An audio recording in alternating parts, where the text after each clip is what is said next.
Hello hello, क्या हालचाल। Finally हम लोगों ने फर्स्ट चैप्टर जो यूनिट्स एंड मेजरमेंट था फाइनली पूरा कंप्लीट कर लिया। ठीक है, अब हम लोग स्टार्ट कर रहे हैं बेसिक मैथमेटिक्स। ठीक है ना, एक्चुअली में बात करें तो ये कोई चैप्टर नहीं है, कोई चैप्टर 11th का कोई चैप्टर नहीं है। बेसिक मैथमेटिक्स, फिजिक्स में बेसिक मैथमेटिक्स जैसा कोई चैप्टर ही नहीं एग्जिस्ट करता है। ठीक है, तो सर ये है क्या, पढ़ा क्यों रहे हो, बताता हूँ भाई, 1 मिनट रुक जाओ। बेसिक मैथमेटिक्स क्या है, सिंपल नाम ही है बेसिक मैथमेटिक्स। देखो, तुम लोग मैथ पढ़ोगे, ठीक है, 11th में भी 12th में भी पढ़ोगे। कुछ ऐसे यहाँ पे फिजिक्स में मैथ्स यूज होते हैं ना, जो तुमको 12th के लास्ट में जाकर पढ़ाए जाते हैं, 12th के लास्ट में जाकर पढ़ाए जाएंगे। तो जो जो चीज़ यहाँ पे 2 नंबर सेकेंड चैप्टर एक्चुअल में काइनेमेटिक्स होता है। ठीक है ना, काइनेमेटिक्स। तो काइनेमेटिक्स में जो जो चीज़ें यानी जो जो मैथ यूज होते हैं उन्हें हम बेसिक मैथमेटिक्स में पढ़ाते हैं। ठीक है ना, समझ में आया। तो बेसिक मैथमेटिक्स बेसिकली क्या है, बेसिक मैथमेटिक्स में वो सारी चीज़ें पढ़ लेते हैं जो चीज़ हम लोग को फिजिक्स में ज़रूरत पड़ती है, उसका नीड पड़ता है क्वेश्चन को सॉल्व करने के लिए, कॉन्सेप्ट को समझने के लिए। तो वो सारी चीज़ बेसिक मैथ। तो ये सेकंड चैप्टर नहीं है, बेसिक मैथमेटिक्स हमारे आसानी के लिए बनाया गया है कि हम लोग पहले ही पढ़ लेंगे तो जाएंगे क्वेश्चन काइनेमेटिक्स जब स्टार्ट करेंगे तो उसमें हम लोग को प्रॉब्लम फेस नहीं करना पड़ेगा कि ये मैथ कहाँ से है, ये मैथ कहाँ से है, सर ये तो पढ़ाया नहीं। तो इसलिए सबसे पहले इसको अलग से ही सेपरेट करके पढ़ा देते हैं। ठीक है, उसके बाद हम लोग सेकेंड चैप्टर काइनेमेटिक्स से स्टार्ट करेंगे। ठीक है, एकदम काइनेमेटिक्स में डुबकी लगाएंगे, मज़ा आ जाएगा। समझ में आएगी नहीं। तो सबसे पहले बेसिक मैथमेटिक्स में बात करें तो टोटल बात करें तो 4 टॉपिक्स हम लोग को बेसिक मैथमेटिक्स में पढ़ना है। Differentiation, integration, maxima and minima और त्रिकोणमिति। त्रिकोणमिति तो तुमको मैथ में बहुत जल्द आ जाएगा, लगभग थर्ड चैप्टर में तुम्हारा त्रिकोणमिति ही होगा मैथ में, 11th के मैथ में।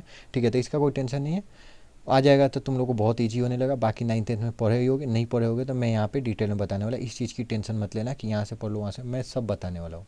जितना चीज़ तुमको यूज होगा वो सारा चीज़ मेरी रिस्पॉन्सिबिलिटी है, मैं बताऊँगा। ठीक, तो देखो यहाँ पे हम बेसिक मैथमेटिक्स में डिफरेंशिएशन पढ़ेंगे और इंटीग्रेशन पढ़ेंगे, ये अभी नहीं पढ़ेंगे, ये और ये यानी मैक्सिमा और मिनिमा नहीं पढ़ेंगे। क्यों नहीं पढ़ेंगे, तो डिफरेंशिएशन और इंटीग्रेशन लेक्चर नंबर 1 यानी कहने का मतलब काइनेमेटिक्स का अगर लेक्चर नंबर 1 रहता है तभी से डिफरेंशिएशन और इंटीग्रेशन दोनों यूज होने लगेगा। बट अगर बात करें मैक्सिमा और मिनिमा त्रिकोणमिति की बात करें तो वो लेक्चर नंबर लास्ट जाएगा ना, जब लेक्चर जब लास्ट तक जाने लगता है, जब इंड करता है कि उधर मैक्सिमा ये बताओ, टाइम बताओ मैक्सिमम मिनिमम टाइम कितना होगा। ठीक है, तो मैक्सिमम मिनिमम आता है, तो अभी पढ़ा दूंगा तो तुम भूल जाओगे। ठीक है ना, तो तुमको उस समय तक याद नहीं रहेगा। तो इसलिए जब आएगा ना, सिंपल सा बात है, जब लोहा गर्म हो तभी हथौड़ा मारो, तो उसी तरह समथिंग लाइक यहाँ पर भी है, जब क्वेश्चन आएगा तभी हम कंसेप्ट समझा देंगे तो तुम लोग को ज़्यादा समझ में आएगा, एकदम डिटेल में वहीं पे समझाएंगे, एग्जाम्पल देंगे, क्वेश्चन कराएंगे, पीवाई क्यों करेंगे। त्रिकोणमिति जहाँ पे यूज आएगा इसको भी वहीं पर पढ़ाएंगे। इसलिए सबसे पहले हम लोग बेसिक मैथमेटिक्स में डिफरेंशिएशन और इंटीग्रेशन, डिफरेंशिएशन और इंटीग्रेशन बहुत इंपॉर्टेंट है। ठीक है, 12 के सबसे लास्ट में आता है। ठीक है ना, एकदम भौकाल आएगा, जो मैथ में पढ़ोगे ना तो एकदम भौकाल हो। यहाँ पे एकदम बेसिक बेसिक पढ़ेंगे और बेसिक बेसिक पढ़ेंगे तो तुमको ईजी लगेगा। ठीक है, और बाकी समझाने की रिस्पॉन्सिबिलिटी मेरी रही, तो एकदम बेसिक टू एडवांस समझाऊंगा, टेंशन ना लो। ठीक है, तो सबसे पहले हम लोग पढ़ते हैं डिफरेंशिएशन, 1 नंबर डिफरेंशिएशन। ठीक है, तो सबसे पहले अगर डिफरेंशिएशन की बात करें तो डिफरेंशिएशन होता क्या है, डिफरेंशिएशन किस चीज़ का नाम है डिफरेंशिएशन। ठीक है, तो एक्चुअल में बात करें ना, सबसे पहले डिफरेंशिएशन समझने से पहले हम कुछ टर्म समझेंगे। ठीक है ना, कोई भी चीज़ समझने से पहले, जैसे हम लोग काइनेमेटिक्स पढ़ने से पहले बेसिक मैथमेटिक्स पढ़ रहे हैं, इसी प्रकार डिफरेंशिएशन समझने के लिए हम लोग सबसे पहले कुछ टर्म है, टर्मिनोलॉजी, उसको समझेंगे। सबसे पहले समझो कांस्टेंट क्या होता है, कांस्टेंट, कांस्टेंट सबसे पहले कांस्टेंट होता क्या है। तो देखो कांस्टेंट होता क्या है, सिंपल सा value, any value, any value which which do not change। क्या कर रहा है, कांस्टेंट कहते किसी, इस चीज़ को डेप्थ में समझो, कांस्टेंट कहते हैं किसी जो अपना वैल्यू कभी चेंज नहीं कर सकता, नेवर भी चेंज। ठीक है ना, that is the called of constant. समझ में आया कि नहीं, जो अपना वैल्यू कभी चेंज नहीं कर सकता उसे कहते हैं कांस्टेंट। एग्जांपल से समझते हैं, आ जाओ। लोड किस चीज़ का है, किसी चीज़ का लोड नहीं है। हमें 1 लिख दिया मैंने, क्या 1 कभी चेंज हो सकता है, आज भी 1 है, कल भी 1 था, परसों भी 1 होगा, फ्यूचर में भी 1 होगा, 2030 में बात करो तब भी 1 होगा। 5 लिख दो, क्या ये कभी चेंज होने वाला है, भाई 5 है तो 5 है यार, तुम चेंज ही नहीं कर सकते, ये कांस्टेंट चीज़ है। समझ में आया कि नहीं है, कांस्टेंट है, आज इतना है, कल भी इतना ही था, और परसों भी इतना ही रहेगा। समझ में, पाई लिख दो, पाई, पाई का अप्रोक्सीमेट मान 3.14 होता है, कांस्टेंट है, कभी चेंज हो सकता है, तुम बताओ कभी भी चेंज होगा, कभी चेंज नहीं हो सकता है। तुम कुछ भी कर लो कभी चेंज नहीं हो सकता भाई, पाई का मान इतना ही होता था, होता आ रहा है, होता रहेगा। समझ में आई नहीं, तो ये that is the called of constant. Constant है, समझ में आया कि नहीं आया? और देख लेते हैं, जी ग्रेविटेशनल कांस्टेंट, ग्रेविटेशनल कांस्टेंट, इसका मान फिक्स है, इसका मान एकदम फिक्स है, इसका चेंज कभी हो ही नहीं सकता। ग्रेविटेशनल फिक्स मान निकाल दिया गया, उतना होता है जितना होता है। समझ में आया? एच देखो, प्लैंक्स कांस्टेंट, प्लैंक्स कांस्टेंट, ठीक है, प्लैंक्स कांस्टेंट, समझ में आया कि नहीं? ये भी कांस्टेंट है, इसका वैल्यू जितना होता है उतना ही होता है, फिक्स है, जो भी हो कोई दिक्कत नहीं है, तुम याद रखो या नहीं रखो, लेकिन एक्चुअली में और किसको किसको याद होगा, सिंपल सा बात है, जो यूनिट एंड मेजरमेंट का लेक्चर देखा होगा उसमें इसका सबका डायमेंशन निकाल के, जी का, एच का, सिग्मा का, स्टीफन कांस्टेंट, सबका मैंने दिखाया था, ठीक है? तो समझ में आया? तो जो यूनिट एंड मेजरमेंट का जो लेक्चर देखा है, जो नहीं देखा है, लोड लेने का जरूरत नहीं है, ठीक है? लेकिन देखो फिजिक्स एक ऐसा चैप्टर है, मैं थोड़ा सा नेचर के बारे में बता दूँ, अगर फिजिक्स पूरे होल अगर मैं सब्जेक्ट की वाइज बात करूँ तो देखो फिजिक्स ऐसा चैप्टर है ना, जो तुम फर्स्ट चैप्टर पढ़ोगे फिर सेकंड चैप्टर पढ़ोगे, हर एक चैप्टर उसका बाप आता है, रियलिटी यही है भाई, हर एक चैप्टर मतलब उससे हार्ड आएगा। तो अगर फर्स्ट चैप्टर तुम एकदम अच्छे से ग्रिप नहीं बना रहे हो, अच्छे से स्टडी नहीं करो, अच्छे से रिवीजन नहीं करो, नेक्स्ट चैप्टर में तुमको प्रॉब्लम हो सकती है। फिजिक्स अगर तुमको पढ़ना है, अगर तुमको जेई मेन जे एडवांस एक्चुअल में निकालना है, एकदम फोड़ना है भाई, एकदम पेपर को, ओह क्या पेपर है, ऐसे कर देना है ना, जाना है एग्जाम हॉल में तो निकलने के बाद कोई टेंशन ना रहा, अब फोड़ दिए, यस फोड़ दिया हूँ, जिस दिन रिजल्ट आएगा तुम देख लेना। अगर उस तरह करना है तो तुमको फिजिक्स ऐसे ही सीखना होगा। फर्स्ट चैप्टर पर एकदम फर्स्ट चैप्टर को खोआ मलाई की तरह बहुत अच्छा कर लो, फिर सेकंड चैप्टर एकदम फर्स्ट चैप्टर रिवीजन करते चलो, सेकंड चैप्टर पढ़ते चलो, फिर सेकंड चैप्टर में एकदम जहाँ जैसे ये मैंने पढ़ा है, तुम मान लो याद नहीं कर पा रहे हो, टेंशन की बात नहीं है, वो सारे किसी से होता है, लेकिन ये जहाँ भी फर्स्ट चैप्टर में यूनिट्स एंड मेजरमेंट पढ़ाया हो वहाँ पे जाके इस चीज़ों को ढूंढो, इसका मान निकालो, इसका मान लिखो, एक्चुअल में इसका फिर डायमेंशन निकालो, इसका डायमेंशन निकालो, इसका डायमेंशन, ऐसे रिवीजन होता है। रिवीजन कोई स्पेसिफिक चीज़ नहीं है कि रिवीजन अलग से करने बैठेंगे, जो बच्चे अलग से रिवीजन करते हैं उनका कभी रिवीजन ही नहीं हुआ, उनको समझ ही नहीं आएगा रिवीजन होता क्या है, that is the called what is revision. सबसे पहले बात करें तो रिवीजन क्यों जरूरी है, क्या है, तो देखो कहने का मतलब है कि जो चीज़ हम भूल गए हैं उसी को तो रिवीजन करेंगे। यहाँ पे मैंने लिखा, तुम लग रहे हो भाई यूनिट एंड मेजरमेंट में सर ने पढ़ाया था याद नहीं, तो उस जाकर कॉपी को नोट्स तुम क्यों बना रहे हो, उस कॉपी को खोलो, उसका रिवीजन करो, उसको देखो क्या मान था, डायमेंशन निकालो, तुम्हारा डायमेंशन में रिवीजन है, डायमेंशन से हर साल एक क्वेश्चन जेई मेन जे पक्का है भाई। समझ में आया कि नहीं है? उसका तो सिंपल सा बात है कि एक के था बोल्ट्जमैन कांस्टेंट, बोल्ट्जमैन कांस्टेंट। तो आते हैं अपने टॉपिक पे। कांस्टेंट क्या था? कांस्टेंट जो कभी चेंज ही नहीं हो सकता, ना आज ना कल था चेंज, ना आज वही है परसों भी वही रहेगा, that is the called constant. समझ में? आई होप तुम्हें कांस्टेंट क्या होता है क्लियर हुआ होगा, एकदम बेसिक से चलो, ठीक है ना? उसका तो कांस्टेंट समझ, उसका अब वेरिएबल समझेंगे, वेरिएबल क्या होते हैं, वेरिएबल सिंपल सा बात है, एग्जाम्पल के तौर पे x comma y comma z ले लेते हैं, और इसका डिफिनेशन की बात लिखें, दोज वैल्यू विच वेरीज क्या मतलब? जिसका वैल्यू चेंज होते रहता है, that is the called of variable. Value simple, those value which varies, varies मतलब चेंज होता है, वेरीज मतलब चेंज, समझ में? जिसका वैल्यू चेंज होता रहता है, that is the called of variable. Simple सा बात है, जिसका वैल्यू चेंज होता है, जिसका वैल्यू फिक्स नहीं है भाई, अभी मैं x का मान कुछ भी रख सकता हूँ, कल y का मान कुछ भी रख सकता हूँ। सिंपल सा बात है, एग्जाम्पल के तौर पर यहाँ पे अगर लिखते हैं, तुम 9th क्लास 10th क्लास में मैथ बनाओ, नहीं बनाओ कोई बात नहीं, कहीं भी कुछ भी बनाओ, x का मान किसी क्वेश्चन में 5 आता है, x का मान किसी क्वेश्चन में 3 आता है, भाई x का मान फिक्स हो रही है, x तो तुम्हारे आंसर के अकॉर्डिंग है ना। x किसी भी क्वेश्चन में, क्वाड्रेटिक इक्वेशन का तुम क्या रूट एक्स वाई मानोगे, सिंपल सा x का मान कुछ और, y का मान कुछ और, क्वेश्चन कुछ और लोगे, दूसरा क्वेश्चन चेंज करो, दूसरा और एक्स वाई का मान आ जाएगा। y का मान सिंपल सा बात है, हम मन करे 50 ले, भाई कांस्टेंट है, देख तू कांस्टेंट है, कांस्टेंट नहीं है ना भाई, चेंज होने वाली चीज़ है। y का मान मैं 25 लिख दूँ, तुम गुस्सा हो जाओगे, नहीं हो पाओगे ना, क्योंकि y का मान 25 50 50 100 कुछ भी लिखूँ, सिंपल सा बात है, क्योंकि वेरिएबल है, कभी चेंज, हमेशा चेंज हो सकता है, लेकिन कांस्टेंट कभी चेंज नहीं हो सकता। समझ में आया कि नहीं है? ठीक है, तो चलो आगे बढ़ते हैं। ये दो सबसे पहले टर्मिनोलॉजी क्लियर हुआ होगा कांस्टेंट और वेरिएबल का, ठीक। उसका एक और चीज़ समझते हैं, एक सेकेंड पेज में पलट लो, ठीक। उसके बाद हम सिंपल सा बात करें representation of representation of A small change,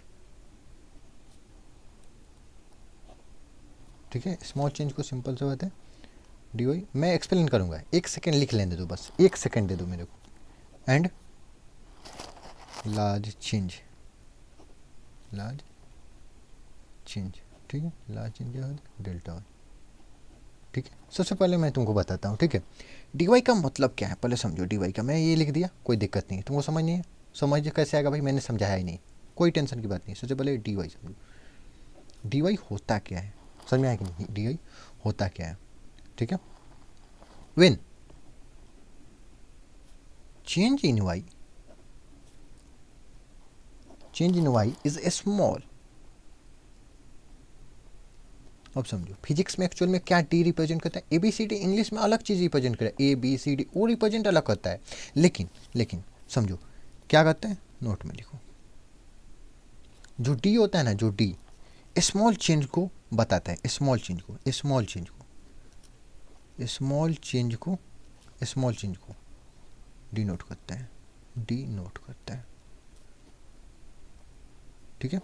D क्या करता है, डी स्मॉल चेंज को डिनोट करता है, स्मॉल चेंज को डिनोट करता है, समझ में आया कि नहीं है। डी डी स्टैंड पर स्मॉल चेंज को डिनोट करता है। अगर डेल्टा की बात करें वहीं डेल्टा वाई, तो यहाँ पे क्या लिखेंगे, when change in y, change in y is large, is large, ठीक है।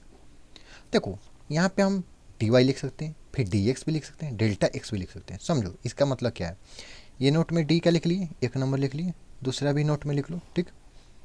डेल्टा, डेल्टा का मतलब है कि लार्ज चेंज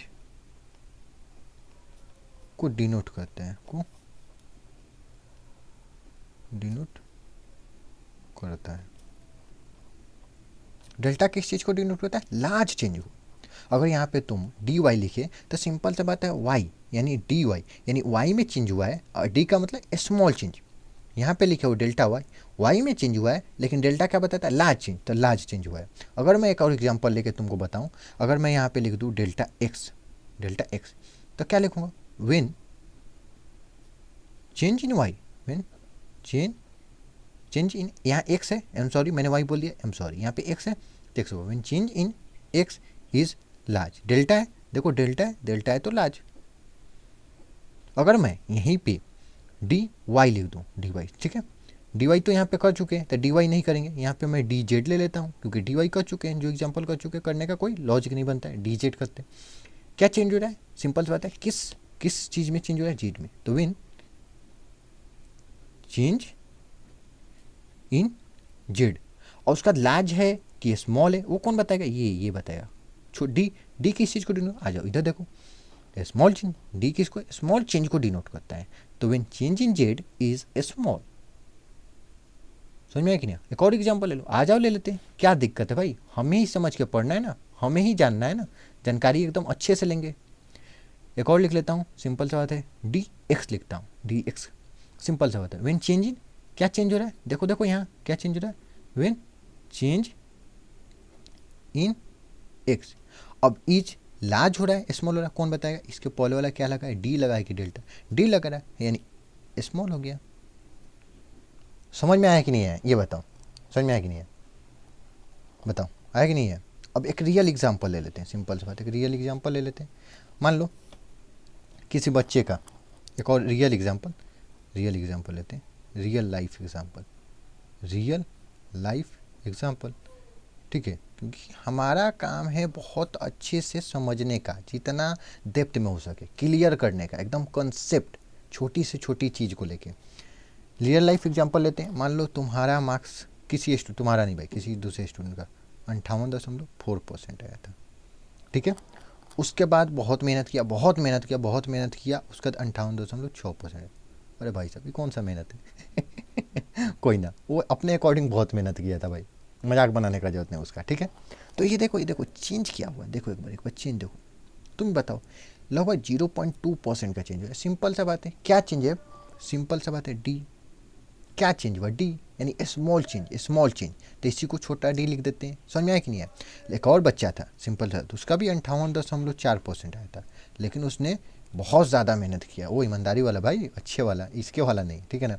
तो ये डाइट पहुँचे कहाँ, 96.6% पे। ओ माई गॉड, एक बार इतना छलांग, बड़ा छलांग, एकदम तुम भी मार सकते हो, कोई दिक्कत की बात नहीं है।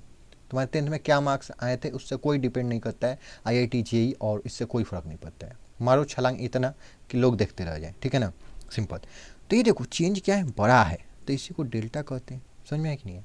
रियल लाइफ एग्जाम्पल समझ नहीं है? छोटा चेंज डिनोटेड डी से, बड़ा चेंज डिनोटेड डेल्टा से। समझ में आया कि नहीं आया ये बताओ?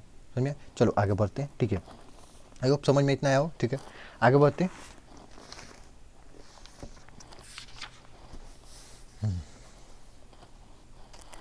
उसका बाद, ठीक है, उसका फंक्शन क्या होता है, ठीक है। आ जाओ अब देखते हैं फंक्शन, ठीक है, फंक्शन क्या होते हैं।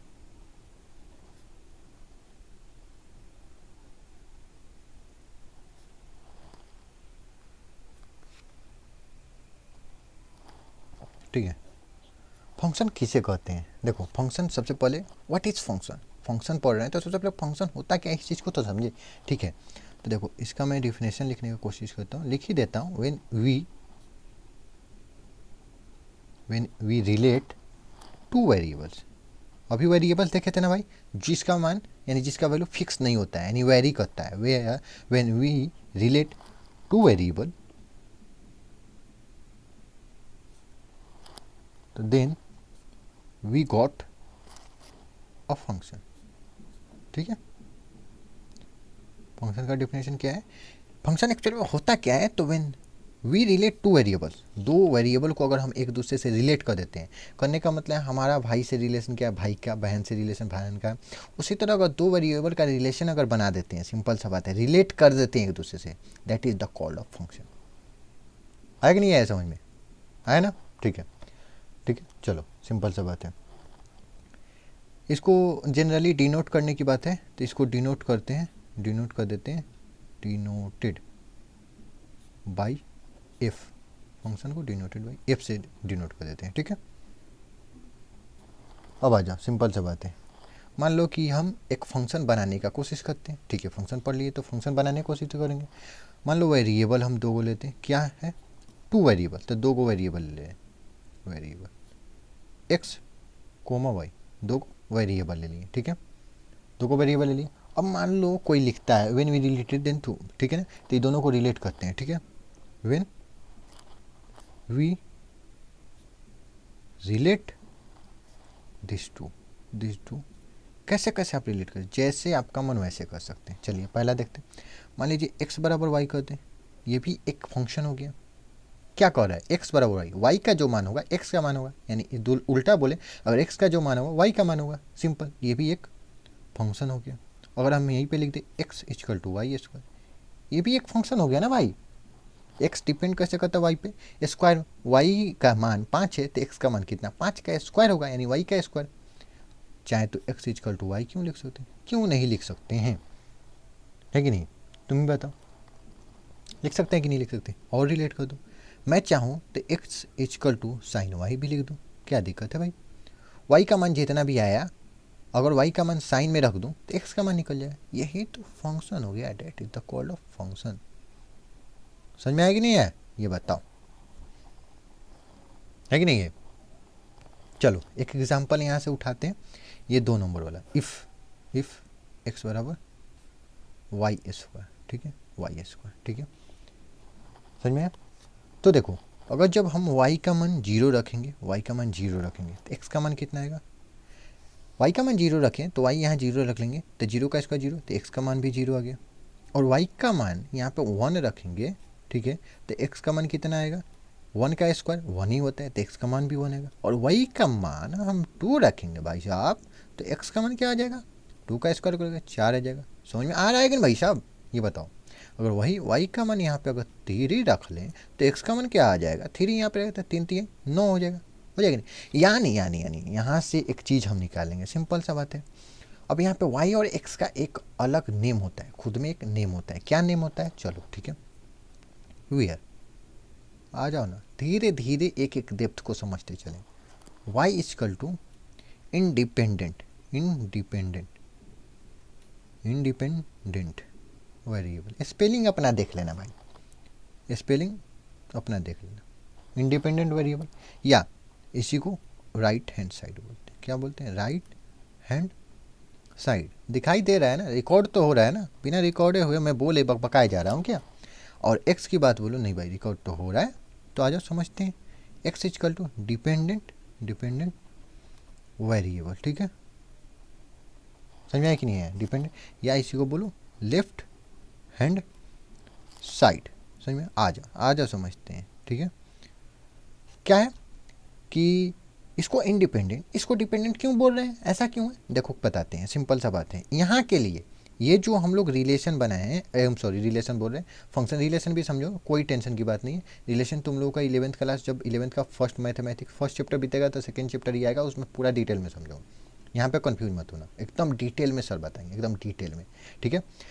देखो if x equal to y square है, ठीक है, if x equal to y square, यहाँ के लिए ये जो हम लोग फंक्शन बनाए हैं, ये जो इतना सारा फंक्शन बने, तो यहाँ पे जो वाई है ना इंडिपेंडेंट वेरिएबल है, एक्स डिपेंडेंट वेरिएबल है। क्यों है? देखो एक्स का मान जब तक नहीं निकल सकता तब तक वाई का मान कुछ ना रखो, है कि नहीं है? वाई का मान अगर कुछ नहीं दो तो एक्स का मान पता ही नहीं चलेगा। अगर वाई का मान देख रहे हो 2 दे रहे हो तो एक्स का मान 4 है, यानी समझो वाई इंडिपेंडेंट है भाई, वाई किसी पे डिपेंड नहीं करता। वाई खुद में अकेला भाई, जो मान रखो रख लेगा, ले लेगा। लेकिन एक्स डिपेंडेंट है। अगर वाई का मान देखो 0 है तो एक्स भाई मेरा भी 0 होगा। वाई का मान 1 होगा तो एक्स मान, अरे चच्चा मेरा भी मान 1 होगा जी, 1 ही होगा। हम कुछ नहीं कर सकता, मैं डिपेंड करता हूँ वाई पे, है कि नहीं? एक्स क्या बोलता है? अरे चच्चा मैं कुछ नहीं कर सकता, मैं डिपेंड करता हूँ वाई पे, वाई जो करेगा उसी हिसाब से मैं चेंज होऊंगा, इसलिए मैं डिपेंडेंट वेरिएबल हूँ। समझ में आया कि नहीं आया? आया कि नहीं आया है? वाई कहेगा वाई मैं अपना मान 2 रखूँ, भाई तो इंडिपेंडेंट वेरिएबल जो मान रखे रख सकता है, तेरे में तो कोई प्रॉब्लम। एक्स बोलेगा ओपो मैं तो डिपेंडेंट वेरिएबल हूँ, मैं तो खुद से खुद की मर्जी नहीं चला सकता। वाई चाचा जो रखेंगे उसी के अकॉर्डिंग एक्स का मान आएगा। आया कि नहीं आया समझे? क्या है, समझ में आया कि नहीं है ये बताओ, ठीक है। तो चलो एक एग्जांपल देते हैं, उसमें तुम बताना इंडिपेंडेंट और डिपेंडेंट वेरिएबल कौन होगा, ठीक है।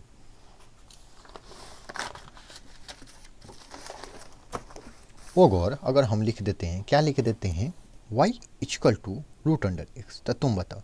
सबसे पहले वीडियो पॉज करो, ये डिपेंडेंट है कि ये डिपेंडेंट है कि ये इंडिपेंडेंट है कि ये इंडिपेंडेंट, तुमको लिख के बताना है। चलो जल्दी से बताओ, जल्दी से कमेंट करो फटाफट। चलो आई होप तुमने बताया होगा, ठीक है। ये जो है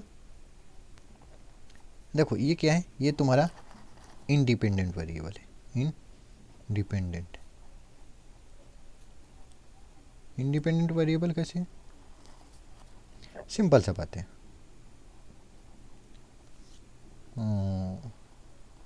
एक्स का मान तुम जो चाहो जो रख सकते हो, कोई टेंशन की बात ही नहीं। तुम जो चाहो जो रख सकते हो, कोई टेंशन की बात है? तुम ही बताओ। 1 मिनट रुकना, थोड़ा सा मिस्टेक लग रहा है, एक बार पेज चेक कर लो। नहीं कोई दिक्कत नहीं, सब सही है, ठीक है। एक्स का मान तुम जो चाहो जो रख सकते हो, कोई दिक्कत की बात नहीं है। लेकिन भाई वाई का मान एक्स के अकॉर्डिंग निकलेगा। एक्स का मान अगर 25 रखोगे तो वाई का मान 5 निकलेगा, निकलेगा कि नहीं? तो ये तुम्हारा क्या हो गया, ये डिपेंडेंट वेरिएबल हो गया। क्या हो गया? डिपेंडेंट वेरिएबल, है कि नहीं? एक और मैं नोट में लिख देता हूँ, तुम्हें इंडिपेंडेंट डिपेंडेंट का कभी टेंशन ही नहीं हो। आ जाओ भाई साहब, सब बर्मास्त निकालेंगे आज। ऑलवेज, ऑलवेज क्या लिख रहा हूँ? ऑलवेज, ऑलवेज का मतलब हिंदी में मैं बोलूँ तो ऑलवेज का मतलब हमेशा होता है। आर एच एस तो समझते हो ना, राइट हैंड साइड। ये जो है ये देखो ये राइट हैंड है, ये राइट हैंड, तो इसे RHS बोलते हैं चाचा, इसे LHS बोलते हैं। समझ में आया? Always RHS independent variable. कौन वो भाई साहब का सर है, क्या बोल रहे हैं? ऑलवेज, ओ माय गॉड भाई, ये कंसेप्ट है, रटने उटने का नहीं। जो रटेगा उसका नॉलेज घटेगा बाबा, जो समझेगा उसका नॉलेज इंक्रीज होगा बाबा। LHS तो ऑलवेज RHS वाला इंडिपेंडेंट, और लेफ्ट हैंड वाला जो होगा ना डिपेंडेंट वेरिएबल, डिपेंड करेगा डिपेंडेंट वेरिएबल, ठीक है। आई होप मज़ा आ रहा होगा, ठीक है। चलो आगे देखते हैं, चलो देखते हैं, क्वेश्चन देखते हैं, ठीक है। क्वेश्चन कुछ देखते हैं, क्वेश्चन से एग्जाम्पल बोलो, जो बोलना है बोलो। मान लो सिंपल सा एक फंक्शन बने, फंक्शन बने एफ एक्स अगर लिखते हैं, इसका मतलब क्या होता है, एक फंक्शन बनाया है जो कि डिपेंड करता है एक्स पे। एक फंक्शन बनाए, एफ से डिनोट क्या करता है, एफ से बोला था मैंने, फंक्शन को डिनोट करते हैं, रिप्रेजेंट करता है एक्स के टर्म में बनाना है, समझ में कि नहीं, एक फंक्शन बनाए एक्स के टर्म में बनाए, इसका मतलब यही है, एक फंक्शन बनाए एक्स के टर्म में बनाए, ठीक। उसके बाद क्या लिखा हुआ, कॉस एक्स, ठीक है ना, प्लस साइन एक्स, ठीक है। उसका कह रहा है कि देन एफ पाई बटा 2, सिंपल सा बात है, विल बी क्या होगा, है कि नहीं। चलो आ जाओ देखते हैं सिंपल सा सोल्यूशन। अगर तुम बना सकते हो, एलिजिबल हो, तो वीडियो पॉज करके सबसे पहले दिमाग लगा कर 1 से 2 मिनट तो एटलीस्ट तुम टाइम लगाओ। लेक्चर देखने में टाइम लगेगा, 1 घंटा का लेक्चर 2 घंटे में कोई बुरी बात नहीं है। तुम सीखना चाहते हो, एकदम फोड़ना चाहते हो भाई साहब, एकदम मचा दो, ठीक है ना। सबसे पहले कैसे सॉल्व करते हैं, आ जाओ समझो। सबसे पहले solution, f x equal to cos x plus sine x, ये दिया हुआ है, समझो समझो समझो। क्या पूछ रहे हैं, तुमसे पूछ रहे हैं एफ पाई बटा 2 कितना होगा, यही पूछ रहे हैं ना, सिंपल सा बात है। तो यहाँ जब एफ पाई बटा 2 है, इसका मतलब क्या किया है, यहाँ से यहाँ आने में क्या किया है, सोचो, एक्स का मान पाई बटा 2 रखा है, तब तो भाई एफ एक्स है, यहाँ एफ पाई बटा 2 है, ये एक्स ही का मान ना चेंज हुआ है, एक्स का मान यहाँ पे पाई बटा 2 रख दिया, तो इधर भी हम वही करेंगे, सिंपल एकदम लॉजिकल चीज़, जैसे ही कहा तैसा, इधर एक्स बाई 2 रखा है, एक्स को मान पाई बाई 2 रखा है, इधर भी वही रखेंगे, कॉस एक्स का मान कितना रखा भाई, पाई बटा 2, ठीक है। उसके बाद प्लस साइन पाई बटा 2, है कि नहीं। चलो अब कॉस पाई बटा 2 कहोगे मान याद नहीं, कोई बात नहीं, नोट में लिखो, ठीक है, जिस दिन मैं पढ़ाऊंगा डिटेल में पढ़ाऊंगा, अभी जब आ रहा है तो बीच में तो मैं बताऊंगा ही, ये तो मेरा काम ही है, सिंपल सा बात है। कॉस कहीं जाने की जरूरत नहीं, सब यहीं मिलेगा, कॉस पाई बटा 2, कॉस पाई बटा 2 का मान 0 होता है, और साइन पाई बटा 2, समझ में आया अच्छा, साइन पाई बटा 2 का मान 1 होता है, कॉस पाई बटा 2 भाई साहब 0 प्लस साइन पाई बटा 2 का मान, देखो ना इधर, इधर देखो ना, इधर मैंने लिखा हूँ 1, 0 प्लस 1 इजकल टू 1, यानी एफ पाई बटा 2 का मान कितना आ गया, 1, क्या आ गया 1, समझ में आया कि नहीं आया, समझे, ये आंसर हो गया, समझे कि नहीं समझे, समझे कि नहीं समझे, एक बार बताओ, बोलो बोलो बोलो बोलो बोलो बोलो बोलो बोलो बोलो बोलो बोलो बोलो बोलो, बताओ बताओ बताओ बताओ, बोलो बोलो, समझ में आया कि नहीं। एक एग्जाम्पल और देता हूँ, तुमको बनाना है सिंपल सा, क्वेश्चन बोलो, एग्जाम्पल बोलो, जो बोलना है बोलो, करना तो तुम ही को है ना, मैं तो सिखाने और सिखा के जाऊँगा ना। मान लो सिंपल सा बात है, एक और फंक्शन लेते, वाई बराबर x square plus x plus 2। सबसे पहले मैं तो पूछूंगा तुमसे, क्या पूछूंगा, यहाँ पे डिपेंडेंट वेरिएबल इंडिपेंडेंट वेरिएबल किधर है, तो तुम लोग को तो इधर ही दिख रहा है भाई, यहीं से छाप दोगे तर से, कोई बात नहीं कोई बात नहीं, होता है होता है, सिंपल सा बात है। देखो देखो क्या करो, देख रहे हो, y का मान हम कुछ भी रख सकते हैं, नहीं रख सकते हैं, देखो x का मान कुछ भी रखेंगे तब ना y का वैल्यू निकलेगा, और तुमको लिखवा भी दिया always R H S equal to independent, simple सा होता है, तो R H S left right hand side में कौन है, तो x इजकल टू क्या हो गया, इंडिपेंडेंट, इंडिपेंडेंट वेरिएबल, है कि नहीं है, और y कौन सा हो गया, y तुम्हारा डिपेंडेंट हो गया, क्योंकि डिपेंड करता है x पे, डिपेंडेंट वेरिएबल है कि नहीं है भाई साहब, आप ही बता दीजिए, क्या मैंने झूठ बोला, नहीं बोला।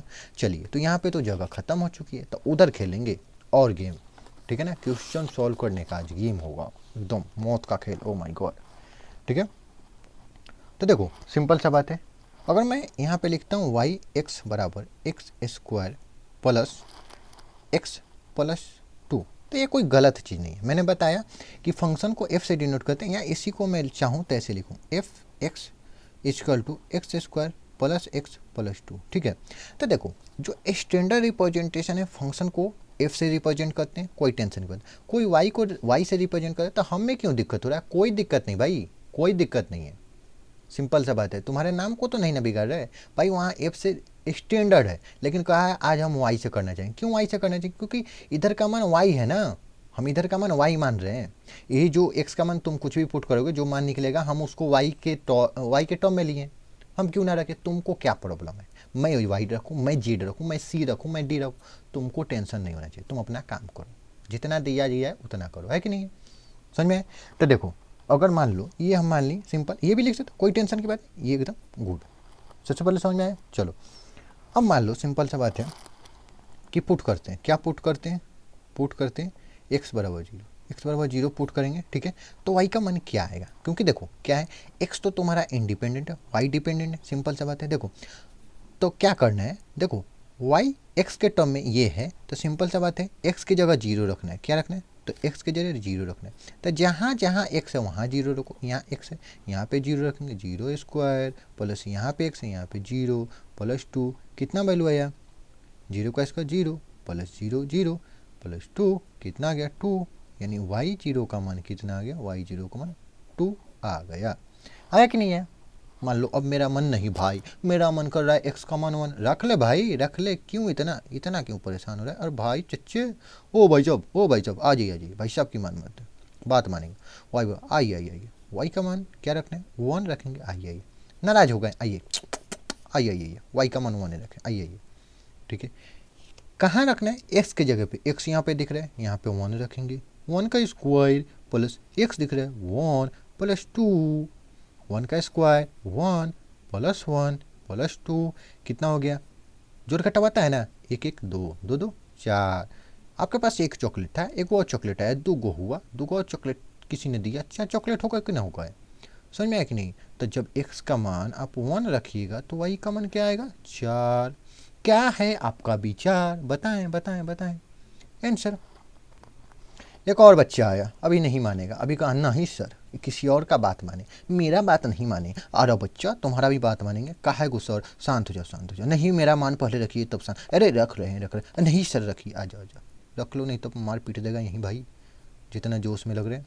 आ जाओ, एक्स का मान 2 रख लिया हूँ भाई, अरे रुक छोड़ दो। तो एक्स का मान 2 रख दी, सिंपल से। तो वाई क्या, जहाँ पे एक्स है वहाँ पे सब पे 2 रख दो। क्या करना है, जहाँ जहाँ एक्स है वहाँ वहाँ 2 रख दो। तो यहाँ पे एक्स था तो 2 रख देंगे, एक्स स्क्वायर था तो 2 का स्क्वायर। कहाँ से लिख रहे हैं सर आप, कहाँ से भाई, क्वेश्चन लिखा था मैंने, देख लो समझ में। अब स्क्रीन थोड़ा छोटा है, उसमें मैं क्या करूँ भाई, देखो कॉपी पे नोट करें, वहाँ से देखो, क्वेश्चनवा तो लिखोगे चचा, ओ भाई साहब लिखना पड़ेगा। एक्स का मान 2 प्लस 2, कितना हुआ, 2 का स्क्वायर 4 प्लस 2 प्लस 2, 4 2 6 6 2 8, आया कि नहीं, जोड़ घटाओ। तो y का मान कितना है, 8 है, जब x का मान 2 रखोगे, ठीक है। मान गया, अब मान गया सब, बच्चा मान गया, सिंपल सा बात, समझ में आया कि नहीं है। तो x का मान रखते जा रहे हैं, y का मान मिलते जा रहा है। क्या है, x का मान रखते जा रहे हैं, y का मान मिलते जा रहा है, सिंपल सा बात है। हम वही अगर एक बार जनरलाइज करने की कोशिश करें, जनरलाइज नहीं करेंगे, लेकिन x का मान 0 रखे हैं तो y का मान कितना है, y का मान 2 आया। कहाँ से लिख रहा हूँ, तो यहाँ से लिख रहा हूँ भाई, पॉकेट से थोड़ी लिख रहा हूँ, सब कुछ दिखाया वहीं लिख रहा हूँ। x का मान 1 रखें तो y का मान क्या आया, y का मान 4 है भाई, x का मान 2 रखा हूँ तो y का मान कितना है, 8 आया भाई। इसी तरह सोन चलते रहेगा, ऐसे ही प्रोसेस चलते रहेगा। हमको जितना ज़रूरत होगा उतना निकालेगा, हम ज़्यादा लोड नहीं लेने का, जितना ज़रूरत उतना निकालेगा। समझ में आया कि नहीं है कि नहीं है। चल आगे बढ़ते हैं भाई साहब, पेज उधर जाए यार, ऐसे करोगे क्या। अब आ जाते हैं क्या, अब एक्चुअल में इतना बेसिक टर्मिनोलॉजी क्लियर करने के बाद अब डिफरेंशिएशन पे आएंगे, समझे ना, व्हाट इज डिफरेंशिएशन। तो अब आएंगे डिफरेंशिएशन क्या है। सबसे पहले हम लोग पढ़ते हैं रेट ऑफ चेंज क्या होते हैं, सबसे पहले रेट ऑफ चेंज, ठीक है ना। रेट ऑफ चेंज एकदम बेसिक से बताऊंगा, एकदम लोड ना लेने का भाई, लोड ना लेना, ठीक है ना। चेंज इन डिपेंडेंट वेरिएबल, ठीक है, बटा चेंज इन इंडिपेंडेंट वेरिएबल। नहीं दिखाई दे रहा होगा, लिख रहा हूँ इसलिए नहीं दिखा रहा। माथे पे चढ़ जाओ मेरे, ना माथे पे आके चढ़ जाओ, ठीक है ना, हाथ पे चढ़ के देख लो भाई, रुक जा यार, रुक जा। रेट ऑफ चेंज क्या होता है, तो चेंज इन डिपेंडेंट वेरिएबल से अगर रेशियो लेते हैं तो हमें वो रेट ऑफ चेंज होता है, ठीक है। अब समझ में आया। तो चलो, क्या अभी कोई लिखे थे, सिंपल सा बात है, डिपेंडेंट वेरिएबल और इंडिपेंडेंट वेरिएबल। तो हम लिखते हैं, क्या लिख लेते हैं, कोई एक इक्वेशन लिखते हैं, उस पर बनाएंगे, सिंपल सा बात है। तो अगर मान लेते हैं x इक्वल टू डिपेंडेंट होना चाहिए, तो y इक्वल टू, हम सिंपल सा बात है, एक्स स्क्वायर जो लिए थे स्टार्टिंग वाला ये ले लिए, ये हमारा अभी फंक्शन है। क्या है, इसे फंक्शन बना लिए, एक फंक्शन बना लिए। अब इसके अकॉर्डिंग लिखेंगे। सबसे पहले तुमको बताना है डिपेंडेंट इंडिपेंडेंट कौन है। सिंपल सा बात है, ये तुम्हारा क्या हो गया, ये तुम्हारा इंडिपेंडेंट हो गया, होगा कि नहीं, इंडिपेंडेंट इंडिपेंडेंट वेरिएबल। वेरिएबल का स्पेलिंग नहीं आ रहा, ओ भाई साहब आप बता दीजिए, कहाँ है गुस्सा हो रहे हैं चच्चा। वाई क्या है, तो वाई आपका डिपेंडेंट वेरिएबल है। क्यों डिपेंडेंट, भाई एक्स का मान कुछ रखेंगे तब तो वाई कुछ देगा, नहीं तो कहेगा चच्चा निकल जाइए जल्दी से। वेरिएबल है कि नहीं है, ठीक, समझ में आया। तो अब कह रहा है कि रेट ऑफ चेंज होता क्या है, तो इस पे इसके अकॉर्डिंग ये जो फंक्शन लिखे ना इसके अकॉर्डिंग रेट ऑफ चेंज लिखूंगा मैं, रेट ऑफ चेंज। सिंपल सी बात है, क्या बोला है, क्या है इसने, rate of change equal to change in dependent variable, तो डिपेंडेंट को ना वाई, ठीक है। तो चेंज करने का मतलब है, तो सिंपल सा बताओ, कोई y2 में से y घटाएंगे, मतलब पहले y मान था, y1 मान था, y1 से y2 गया है, तो चेंज क्या होता है, फाइनल माइनस इनिशियल, इसी को तो चेंज कहते हैं। उसके बाद यहाँ पे x2 माइनस x1, समझ में आया कि नहीं है। अब देखो सिंपल सा बात है, अगर सिंपल दो केस ले लेते हैं, अगर ये बड़ा हो ये एक छोटा हो, सिंपल सा बात है, क्या अगर चेंज इज लार्ज, क्या है, चेंज इज लार्ज, चेंज क्या बड़ा है, यहाँ लिखेंगे चेंज इज स्मॉल, चेंज क्या है, चेंज स्मॉल है। तो तुम ही बताओ लार्ज के लिए क्या लिखते हैं, डेल्टा। ओ चच्चा भूल गए, बड़े जल्दी भूल जाते हो, आ जाओ इधर, दिखाऊं क्या, पीछे पलट के दिखाता हूँ, रुक जाओ। स्मॉल होगा तो dy/dx, है कि नहीं है कि नहीं है, बोलो, आ जाओ दिखाई देता हूँ। कहोगे दिखाता नहीं है मास्टर, खाली बोलता है। देखो यहीं पे आया ना, when change in y, d small change को डिनोट करता है और डेल्टा लार्ज चेंज को डिनोट करता है। लिखाए हैं तो दिखा दिए ना, आइए, ठीक है ना। अब देखिए एक्चुअल में डिफरेंशिएशन किसे कहते हैं, समझिए। ये रेट ऑफ जो चेंज है ना, इसी को हम लोग डिफरेंशिएशन बोलते हैं, समझ में आया, इसी को हम लोग क्या बोलते हैं, डिफरेंशिएशन। बहुत आपको भारी लग रहा था, डिफरेंशिएशन क्या है सर, आइए समझ में आया, डिफरेंशिएशन क्या है, डिफरेंशिएशन, रेट ऑफ चेंज को क्या बोलते हैं, डिफरेंशिएशन। अब समझ में आया कि नहीं है। तो डिफरेंशिएशन भारी बहुत वर्ड है, एक्चुअल में बोलो तो क्या है, रेट ऑफ चेंज निकाल दो, सिंपल सा बात है, ठीक है। तो आइए अब कुछ आपके बरहम क्या होता है उसको थोड़ा तोड़ते हैं और पेज पलटते हैं। वाह क्या राइम से, चलो आ जाओ, ठीक है। यहाँ पे लिखते हैं physical meaning of rate of change, physical meaning of rate of change बोलो, या इसी को क्या बोल सकते हैं, रेट ऑफ चेंज को ही हम लोग क्या बोलते हैं, डिफरेंशिएशन, क्या बोलते हैं बाबा, रेट ऑफ चेंज को चच्चा, रेट ऑफ चेंज को, that is the called of differentiation,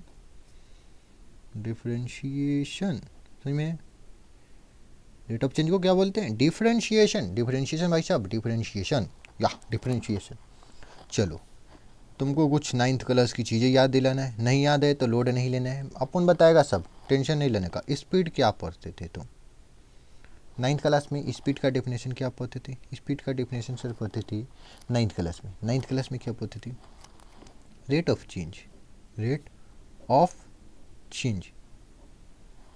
change of distance with respect to time. सबसे पहले तो मैं तुमको बता दूं, ये 9th क्लास का डिफिनेशन हो गया, ये तुम्हारा 9th क्लास का डिफिनेशन हो गया। नहीं पढ़े हो, सिंपल यहाँ पे पढ़ा देता हूँ। रेट ऑफ चेंज, स्पीड क्या होता है, सिंपल सा बात है, रेट ऑफ चेंज स्पीड क्या होता था, लिखते थे ना सिंपल, डिस्टेंस बटा टाइम। तो स्पीड सिंपल कितना डिस्टेंस चेंज हुआ और कितना टाइम चेंज हुआ, सिंपल। ये WRT का मतलब समझ लो, with respect to,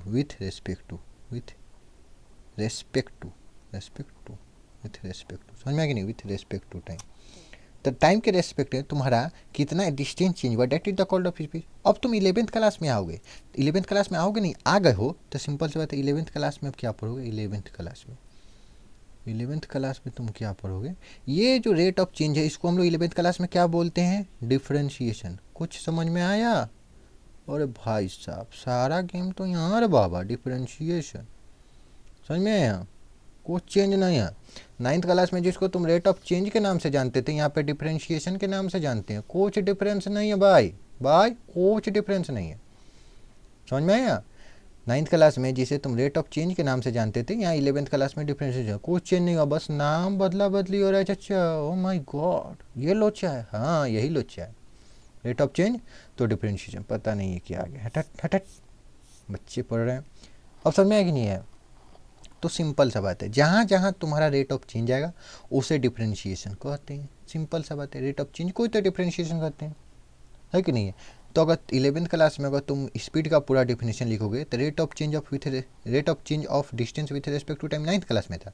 11th class में क्या लिखोगे? Differentiation of distance with respect to time. यही तो हो गया, यही तो हो गया। बीते एक डिफिनेशन बने, दूसरा डिफिनेशन देखेंगे, सबको समझेंगे ना भाई। एक्सीलरेशन क्या पढ़ी थी? आ जाओ आ जाओ आ जाओ आ जाओ बब्बो, आ जाओ आ जाओ, ए बोआ आ जाओ आ जाओ। एक्सीलरेशन क्या पढ़ी थी? एक्सीलरेशन पढ़ी थी रेट ऑफ चेंज ऑफ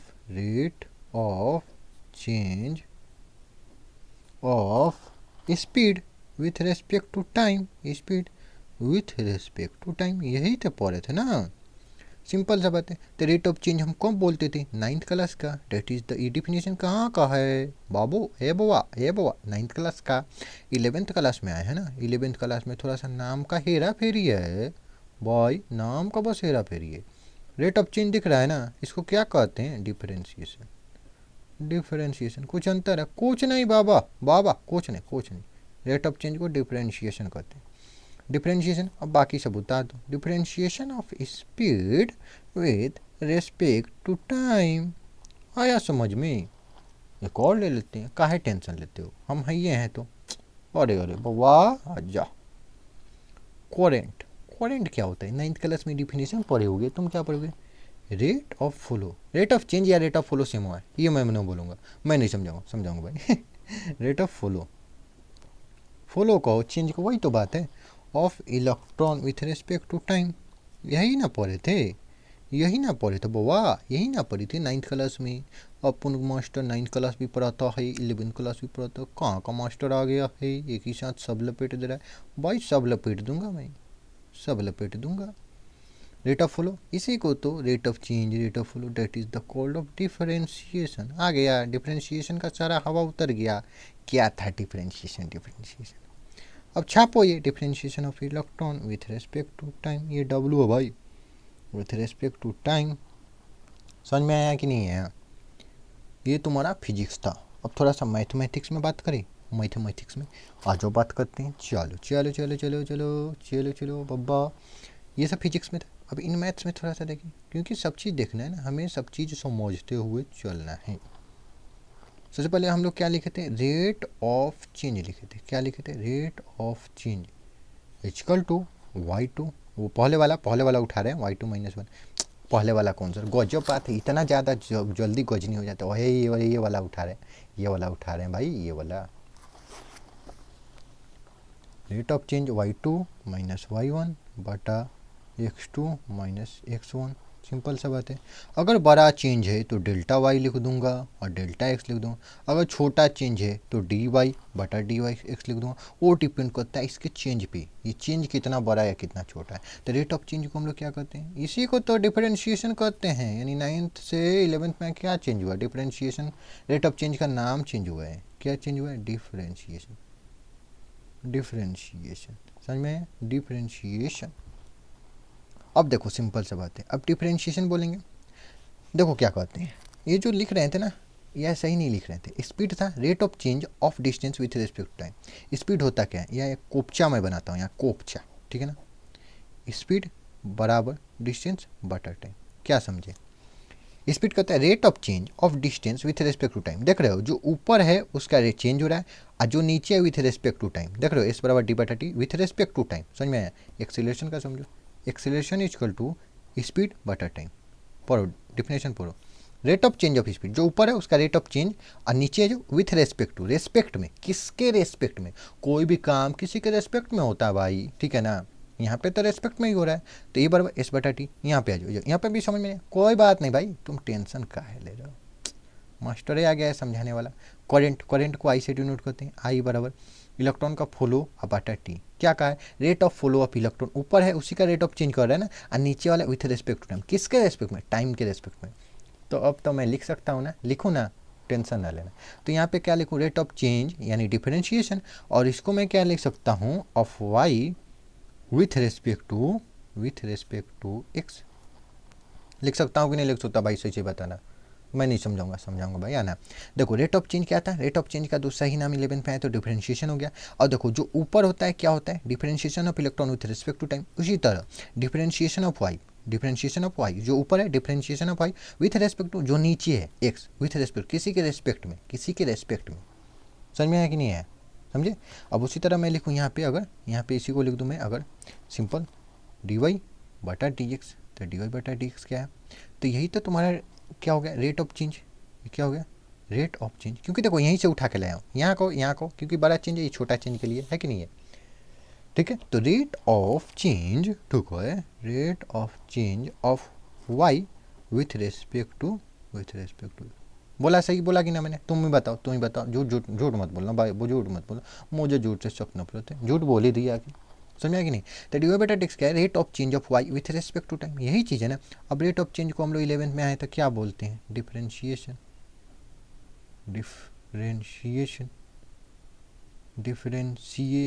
देखो डिफरेंशिएशन स्पेलिंग का भाई लुच्चा बहुत है यार। Differentiation of y with respect to x, समझ में आया कि नहीं है। रेट ऑफ चेंज का नाम बस बदला है 9th से 11th में जाते हुए, समझ में आया कि नहीं है ना। समझे। आ जाओ अब तनी न्यूटन का सेकंड लॉ पे चलते हैं। सेकंड लॉ में ये चीज़ का यूज होता है, इसलिए यहीं पे भी डिस्कस करते हैं, क्योंकि देखो अब तुम कहोगे कि लॉज ऑफ मोशन में सेकंड मतलब लॉज ऑफ मोशन में न्यूटन का लॉ आता है। देखो जो चीज़ जहाँ पे पढ़ाया जा रहा है ना, ये समझो बीज बोया जा रहा है, मतलब तुमको इंट्रोड्यूस कराया जा रहा है किसी चीज़ से। अगर तुम एक बार इंट्रोड्यूस हो जाओगे तो जिस दिन वहाँ आएगा ना, सिंपल सा बात है, तो उतना डरोगे नहीं। तुमको पता है, मैंने कभी ना कभी पढ़ा था, सुना था, न्यूटन्स के सेकेंड लॉ की बात करेंगे, है कि नहीं है। तो न्यूटन का सेकेंड लॉ में क्या होता है, एक्चुअली में फोर्स क्या होता है। देखो अगर न्यूटन के सेकेंड लॉ के अकॉर्डिंग अगर फोर्स जानोगे ना, हम लोग शॉर्टकट में एफ इक्वल टू मा यानी एम ए पढ़ लेते हैं भाई, लेकिन ऐसा कोई बात नहीं होता है, ऐसा कोई बात नहीं है। ये एक कंडीशन है, केस है। एक्चुअल में फोर्स क्या होता है, तो मैं फोर्स को एक्सप्लेन करूँ, बहुत कोई 9th क्लास में ये नहीं पढ़ा हुआ, टेंशन ना लेना। यहाँ पे जो लिखवा रहा हूँ, क्यों लिखवा रहा हूँ, इसलिए डिटेल में लिखवा हूँ कि कोई 9th क्लास में नहीं पढ़ा वो यहाँ पे पढ़ ले भाई, 9th क्लास, समझ में आया ना। सर आप 9th क्लास के कहो, जेईई मेंस मास्टर। अब भाई जिस चीज़ का रिक्वायरमेंट, मैंने क्या बोला था, जिस चीज़ का रिक्वायरमेंट तुम्हारे जेईई मेंस में होगा, यहाँ मैं पढ़ाऊँगा वो सारा, समझ में आया कि नहीं, एक चीज़ भी नहीं छोड़ने वाला। तो फोर्स किसे कहते हैं, रेट ऑफ चेंज, ठीक है ना, of momentum with respect to time. Simple सा बात है। ये तुम 9th क्लास में पढ़ोगे, नहीं पढ़ोगे तो अभी पढ़ो ना, ये 9th क्लास में पढ़ो। 9th क्लास का डेफिनेशन मैंने लिखा, 9th क्लास पढ़ा रहा हूँ। और 11th क्लास में आए हो तो रेट ऑफ चेंज को क्या बोलते हैं, डिफरेंशिएशन, है कि नहीं है। डिफरेंशिएशन ऑफ मोमेंटम, यही ना, बाकी कॉपी पेस्ट मार दो, कॉपी पेस्ट, इंजीनियर बनने वाला copy paste with respect to time, copy paste, है कि नहीं है। Differentiation of momentum with respect to time, ठीक। तो अगर मैथमेटिकली अगर डिनोट करें, सिंपल सा बात है, तो देखो तो मोमेंटम को रिप्रेजेंट करते हैं, लिख देता हूँ, सारा एक्सप्लेन करूँगा। मोमेंटम डिनोटेड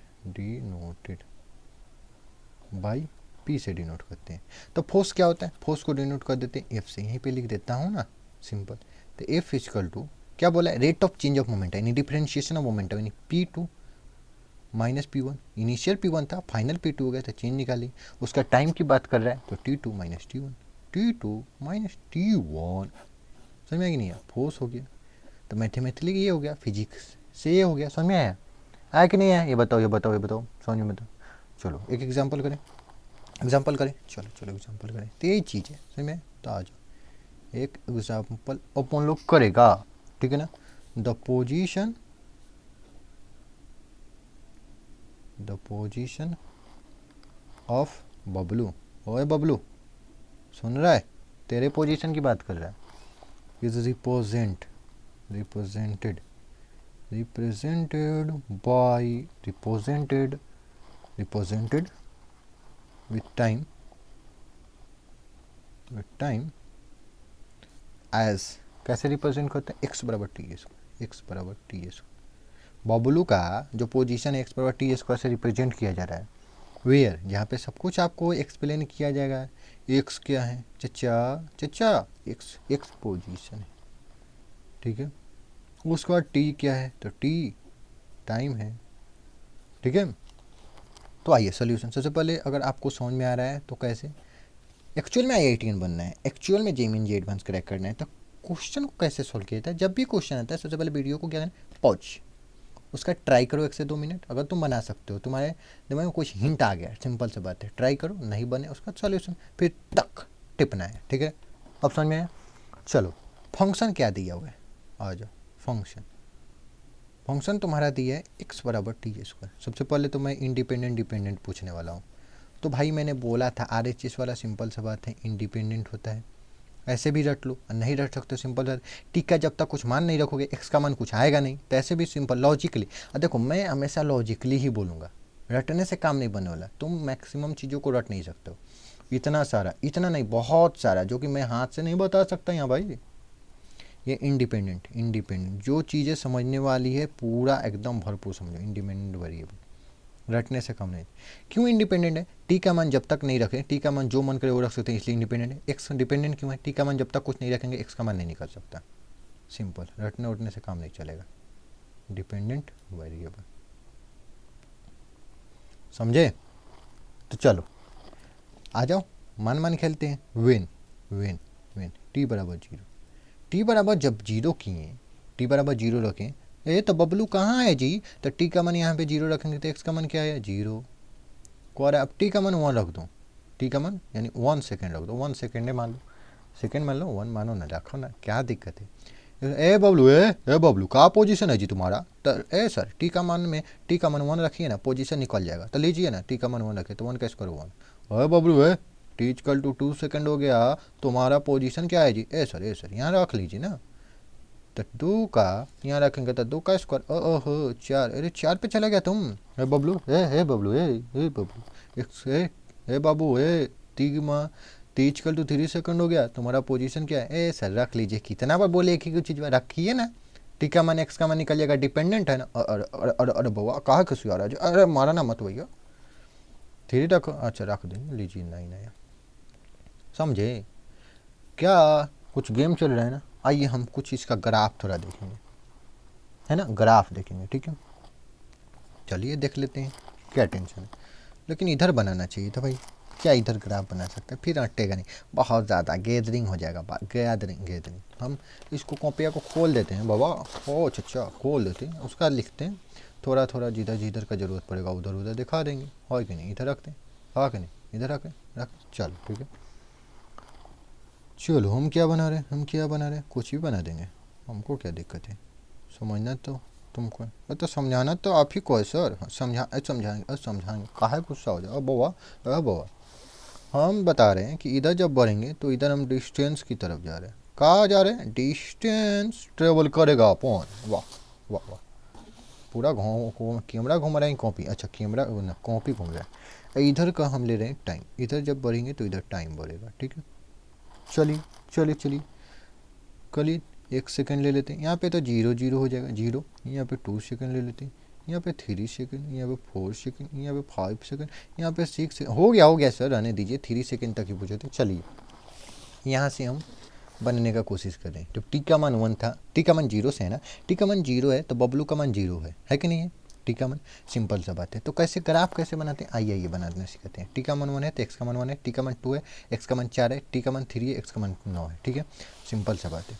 चलिए आइए, जब सिंपल सा बात है, और इसको हम सिंपल सा बात है, इधर टाइम है तो सिंपल से इसको टी लिख सकते हैं, और इधर डिस्टेंस है तो डिस्टेंस को किससे रिप्रेजेंट कर रहा था, पोजीशन, तो एक्स से डिनोट करते तो एक्स से हम लिख लेंगे, सिंपल, क्योंकि इधर डिस्टेंस बता रहे हैं तो एक्स, इधर टी, ठीक है।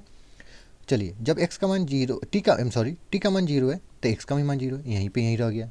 जब इधर भी बना लेते हैं ना, इधर भी बना लेते हैं, सिंपल से बात है, 1 2 3 4 5 6 7 8 9, ठीक है, बना लिए ना।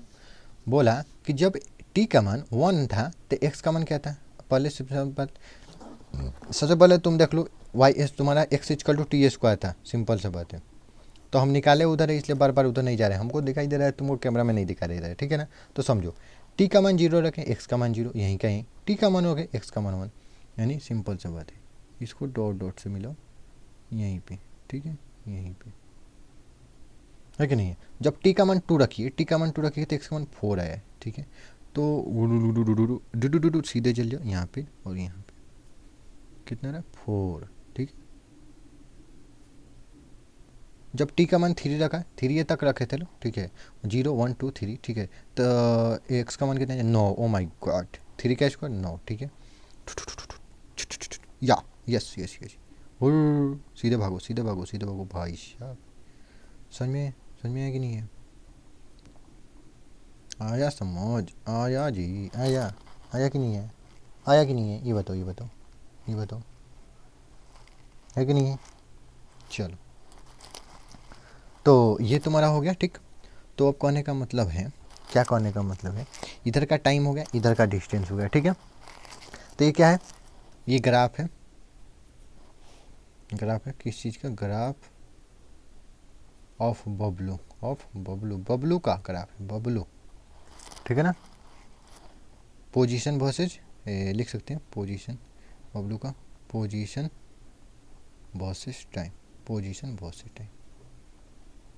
देखो वाई डायरेक्शन, इसे वाई बोलते हैं, इसे एक्स बोलते हैं। तो ये जो इधर हो गया पोजीशन वर्सेज टाइम, ये लिख देते हैं, इसको टी लिख सकते हो, शॉर्टकट में लिखा है, इसको एक्स लिख सकते हो, है कि नहीं है, ठीक है।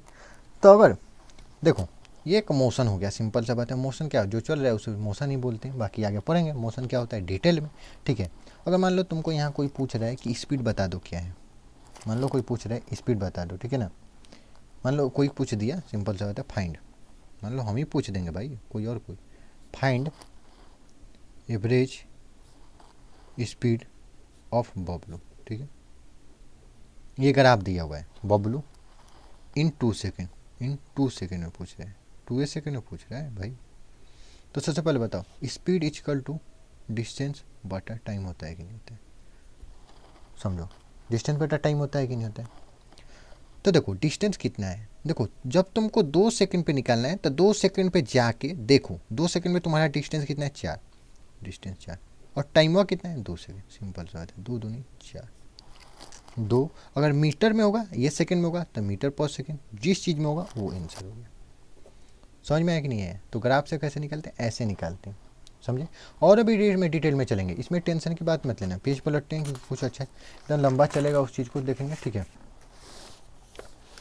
तो हम लोग मैथ्स में क्या पढ़ते हैं, डिफरेंशिएशन का मतलब, इन मैथ्स वो जो लिखा पढ़ी कर रहे थे फिजिक्स में, लेकिन मैथ्स में ही हम लोग पढ़ते हैं, ठीक है। मैथ्स में इतना फिजिक्स में क्या होता है भाई, फिजिक्स का टूल ही मैथ है, बिना मैथ के काम नहीं चलने वाला चच्चा।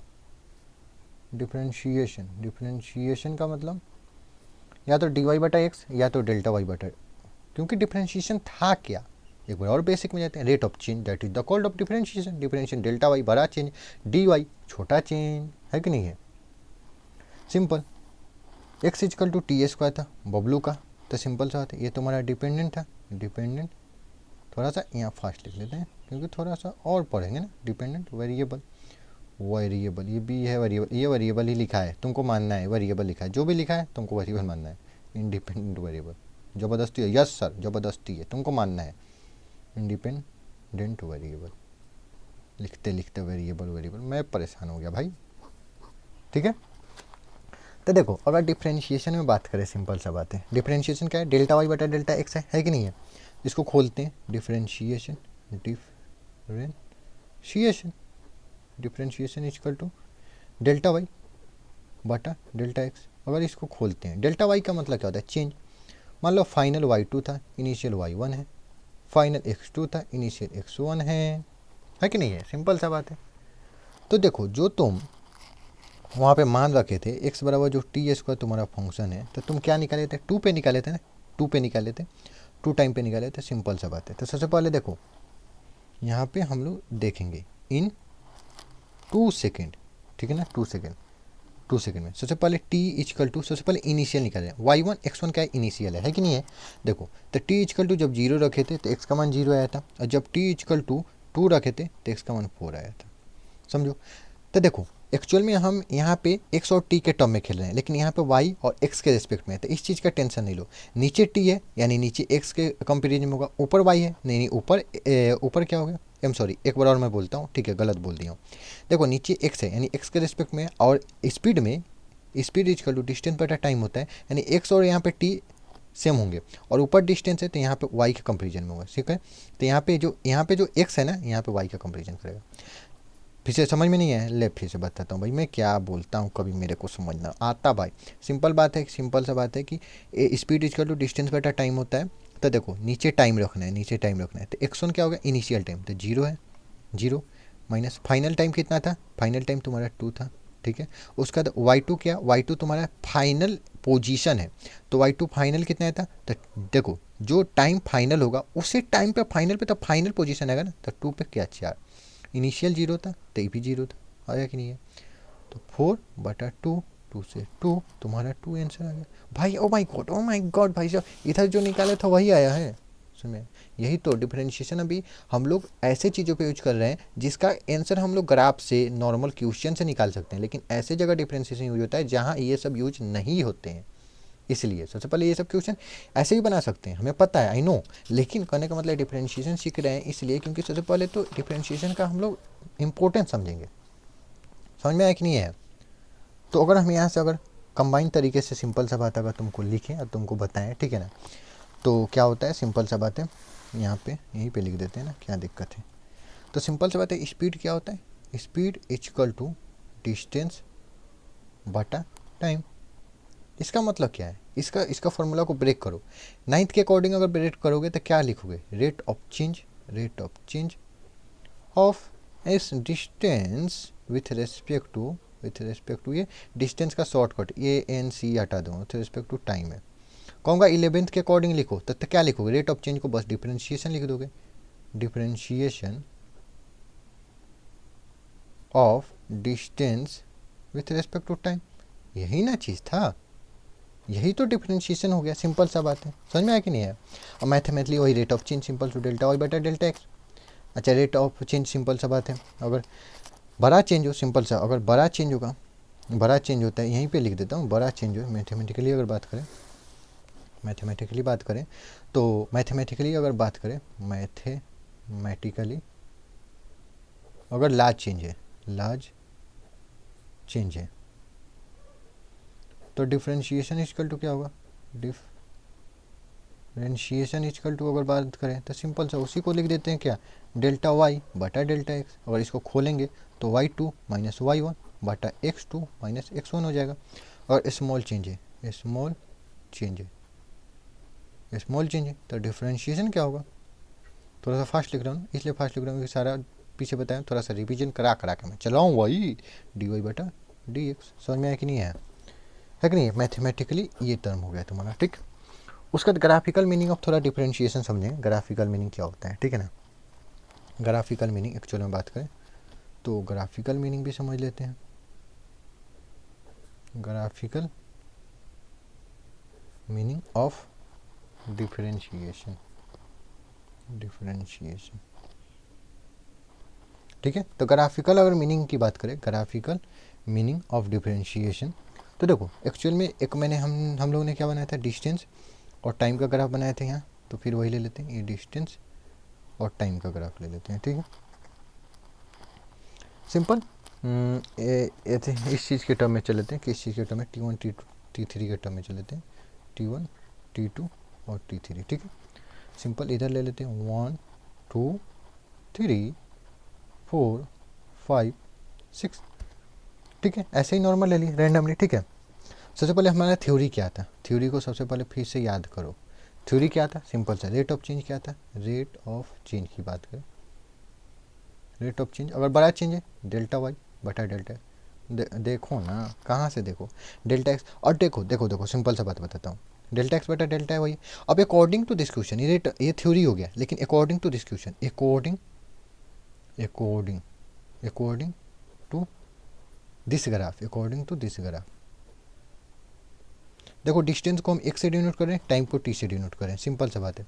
तो रेट ऑफ चेंज क्या लिखेंगे, rate of change. Delta y क्या था, चेंज, सिंपल सा बात है जिसका कर रहे हैं। तो यहाँ पे डेल्टा वाई की जगह क्या आएगा, डेल्टा एक्स। और किसके रेस्पेक्ट में कर रहे हैं, यहाँ पे डेल्टा एक्स के रेस्पेक्ट में कर रहे हैं कि यहाँ डेल्टा टी के रेस्पेक्ट कर रहे हैं।